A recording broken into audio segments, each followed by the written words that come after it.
नमस्कार दोस्तों, मैं हूं आपका दोस्त योगी। हम सुनाने वाले हैं 3 हंसने वाले भिक्षुओं की कहानी, लाफिंग मंक्स स्टोरी। दोस्तों, आपने कई घरों में लाफिंग मॉन्कर्स की मूर्तियां जरूर देखी होगी या किसी को गिफ्ट में दी होगी। आज की कहानी उन्हीं चीन के 3 सदा हंसने वाले बौद्ध भिक्षुओं के बारे में है, जो आपको भी जीवन में खुश रहने और हंसने का महत्व सिखाएगी। एक बार प्राचीन चीन में 3 प्रौढ़ भिक्षु रहते थे। उनके नाम आज किसी को भी याद नहीं है, क्योंकि उन्होंने कभी भी किसी को अपने नाम बताए ही नहीं थे। उन्हें केवल 3 हंसते हुए भिक्षुओं के रूप में जाना जाता है। वे हमेशा एक साथ यात्रा करते थे और हंसने के अलावा और कुछ नहीं करते। उनके हंसने और दूसरों को हंसाने की यात्रा कुछ ऐसे शुरू हुई। वे एक गांव या कस्बे में प्रवेश करते हुए उसके मुख्य चौराहे के बीच में खड़े हो गए और धीरे धीरे हंसने लगे। वहां रहने वाले और काम करने वाले लोग और राहगीर उन्हें अनदेखा नहीं कर सके और धीरे धीरे उनके साथ हंसना शुरू कर दिया। उन्होंने ये काम जारी रखा जब तक कि एक हंसने वाली छोटी भीड़ नहीं बन गई और अंततः हंसी पूरे गांव और कस्बे में फैल गई थी। और इस तरह पूरे गांव को हंसाकर खुश कर वे तीनों वृद्ध भिक्षु अगले गांव में चले गए। उनकी हंसी उनकी शिक्षा और प्रार्थना का एकमात्र जरिया था, क्योंकि उन्होंने कभी किसी से बात नहीं की। उन्होंने पूरे चीन में बस यही स्थिति पैदा की।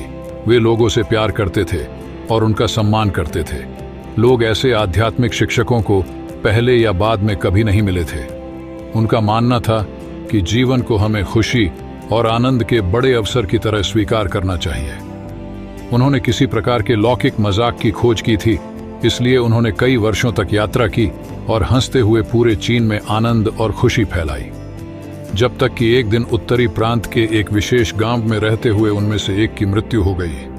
लोग चौंक गए थे और दूर दूर से भागते हुए आए थे, इस अलग से दिन के लिए खेतों को छोड़कर केवल अन्य 2 भिक्षुओं की इस नाटकीय घटना पर प्रतिक्रिया देखने के लिए।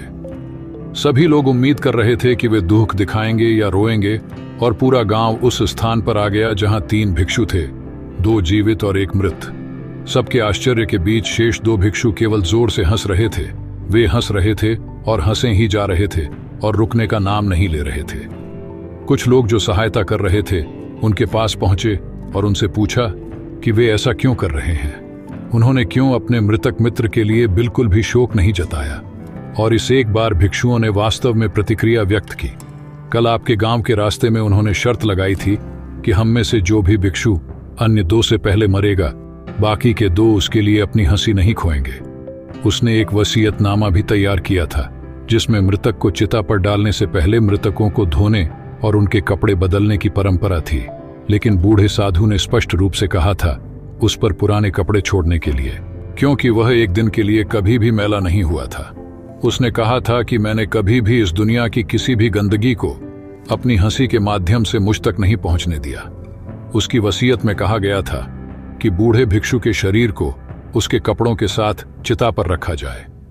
उसके अंतिम संस्कार के दौरान वही पुराने कपड़े उस मृत शरीर पर थे, और जैसे ही आग जली और उसके कपड़ों को जलाना शुरू किया, हर कोई हैरान रह गया कि अचानक 100 रंगों की आतिशबाजी ऊपर और नीचे और सभी दिशाओं में फटने लगी, और आखिरकार वहां जमा हुए लोग भी उसकी हंसी में शामिल हो गए।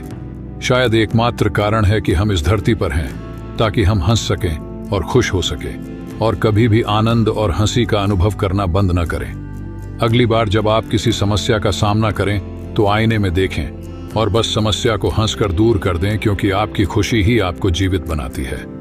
आशा करता हूं इस कहानी से आपको काफी मोटिवेशन मिला होगा। धन्यवाद। आपका दिन शुभ रहे।